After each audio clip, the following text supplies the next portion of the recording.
فكرة يا بلدي. أسعد الله أوقاتكم مشاهدينا الكرام، وكل عام وأنتم بخير. نرحب بكم في الحلقة الثانية من برنامج المسابقات الرمضانية اربح مع أولا.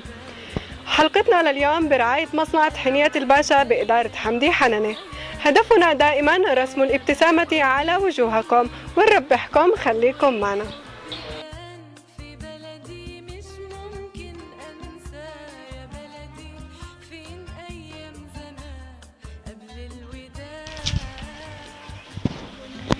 رمضان كريم، يعطيك العافية. الله يعافيك. أهلا. نتعرف عليك. سيدي أحمد أسعد جوهر. رح نسألك سؤال، وإذا كانت إجابتك صحيحة بتربحي معنا هدية في برنامج المسابقات الرمضانية اربح مع أولا. تفضلي. وسؤالنا بقول أكمل المثل التالي: من طين بلادك حط أخدادك. إجابتك صحيحة وبتربحي معنا هدية مقدمة من مصنع حنية الباشا. شو بتحبي تحكي لمصنع حنية الباشا؟ شكرا لهم، كل سنة وهم طيبين. رمضان كريم، نتعرف عليك. كريم عبد الناصر حنان. سؤاله: إذا كانت إجابتك صحيحة رح تربح معنا هدية مقدمة من مصنع حنية الباشا. سؤالنا بيقول: في أي شهر أنزل القرآن الكريم؟ في شهر رمضان. إجابتك صحيحة، بتربح معنا هدية مقدمة من مصنع حنية الباشا. شو بتحب تحكي لمصنع حنية الباشا؟ شكرا لهم. رمضان كريم.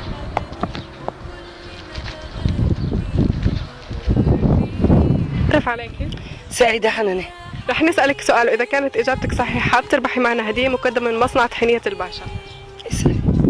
سؤالنا بيقول: ما هي السورة التي يطلق عليها عروس القرآن الكريم؟ سورة الرحمن. إجابتك صحيحة وبتربحي معنا هدية مقدمة من مصنع حنية الباشا بإدارة حمدي حننة. شكرا لك. شو بتحبي تحكي لمصنع حنية الباشا؟ كل عام وهم بخير. شكرا. رمضان كريم. كريم، نتعرف عليكم. مصطفى خالد. عبد الله خالد. رح أسألكم سؤال، إذا كانت الإجابة صحيحة رح تربحوا معنا هدية مقدمة من مصنع حنية الباشا. سؤالنا بيقول: ما هي أطول سورة في القرآن الكريم؟ أطول سورة في القرآن الكريم. تفضل. سورة البقرة.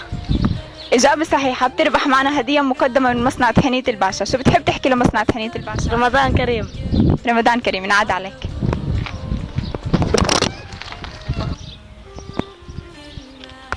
لو سمحت.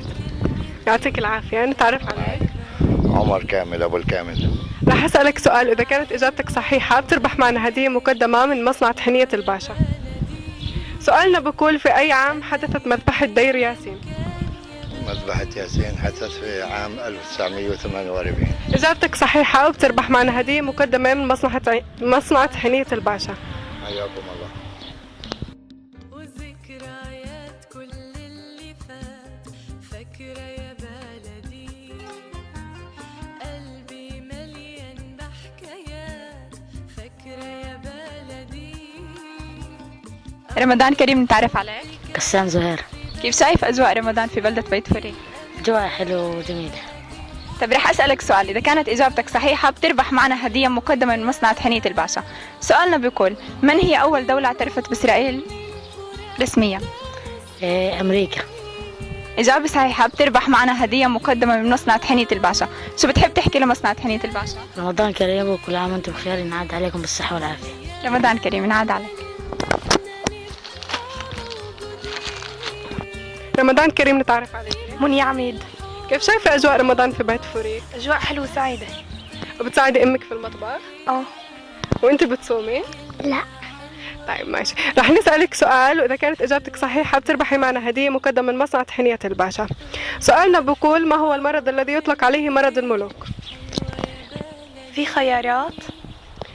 الخيارات: 1 طاعون، 2 سرطان، 3 النقرس. النقرس. إجابتك صحيحة، بتربحي معنا هدية مقدمة من مصنع حنية الباشا. رمضان كريم. يعطيك العافية. نتعرف عليك. الله يعافيك، حياك الله. رائد عايش خطاط بأبو راسم. رح أسألك سؤال، إذا كانت إجابتك صحيحة بتربح معنا هدية مقدمة من مصنع حنية الباشا. سؤالنا بيقول: ما الاسم المختصر لوكالة غوث اللاجئين الفلسطينيين؟ الأونروا. إجابة صحيحة، بتربح معنا هدية مقدمة من مصنع حنية الباشا. شو بتحب تحكي لمصنع حنية الباشا؟ بقول لهم كل عام وانتم بخير. طبعا انا ما بستخدمش الا طحينه الباشا، يعني من 4 سنين 3 سنين من ما فتحوا، يعني ما شاء الله عليهم والى الامام، يعني حياهم الله. رمضان كريم. يا الله. رمضان كريم نتعرف عليك. الله أكرم. أحمد نصاصي. شو أكثر إشي بتحبه في أجواء رمضان في بيت فوريك؟ والله أجواء رمضان في بيت فوريك السنة مميزة للغاية، وأجواء رائعة خاصة بتفاعل المشتركين والمواطنين مع صفحة بيت فوريك. أولا هاي الصفحة اللي بنلها كل احترام وتقدير على ما بدأت وتبذله في بيت فوريك من نقل الأخبار ونقل المعرفة وكل المجالات اللي بتحاول تساعد فيها في إيصال الحقيقة وإيصال المعلومة لأهل بيت فوريك ومواطنيها. وفي رمضان كان هاي السنة في ميزة إضافية لرمضان، كونه الناس عمالها بتتبادل المعلومات والآراء والتهاني في هذا الشهر الفضيل، فشكرا كثير لكم وجهودكم مباركة. رح أسألك سؤال، وإذا كانت إجابتك صحيحة بتربح معنا هدية مقدمة من مصنع هنية الباشا. إن شاء الله. سؤالنا بقول: ما اسم رئيس بلدية بيت فوريك منذ عام 2002 حتى عام 2004؟ يعني مشكلة إنه البلدية اللي حكيتنا حتى بعد دوامنا. طبعا بلدية بيت فوريك تاريخ معروف من ما تأسست في 96، انتقلت من مجلس قروي لبلدية. كان المرحوم أبو لؤي أبو سمرة هو أول رئيس بلدية من هذاك العام، وعند وفاته بالعام 2000 على ما أعتقد انتقلت رئاسة البلدية للأخ عاطف حنانية أبو أكرم من العام 2000 ل 2004. فهي هاي الفترة اللي بتسألي عنها من 2000 ل 2004 كان رئيس البلدية الأخ عاطف أبو أكرم. إجابتك صحيحة وبتربح معنا هدية مقدمة من مصنع حنية الباشا، وشكرا لك. شكرا لك. شكرا لك. تفضل. يسلموا. رمضان كريم. رمضان كريم نتعرف عليك. عبد أبو اللبن. رح أسألك سؤال، إذا كانت إجابتك صحيحة بتربح معنا هدية مقدمة من مصنع حنية الباشا. سؤالنا بيقول: ما هو الشيء الذي لا يعلمه إلا الله؟ أكيد الغيب. إجابة صحيحة بتربح معنا هدية مقدمة من مصنع حنية الباشا. شو بتحب تحكي لمصنع حنية الباشا؟ بحكي لهم بالتوفيق إن شاء الله، ومصنع على مستوى عالي من الجودة، وبالتوفيق إن شاء الله، ويعطيكم ألف عافية. رمضان كريم ينعاد عليك. أملي دايما كان يا بلدي إني أرجع لك يا بلدي وأفضل. إلى هنا انتهت حلقتنا لهذا اليوم. إلى اللقاء في حلقة جديدة وراع جديد، ولكم منا طاقم بيت فوريك أولا أفضل التحيات. انتظرونا. رمضان كريم.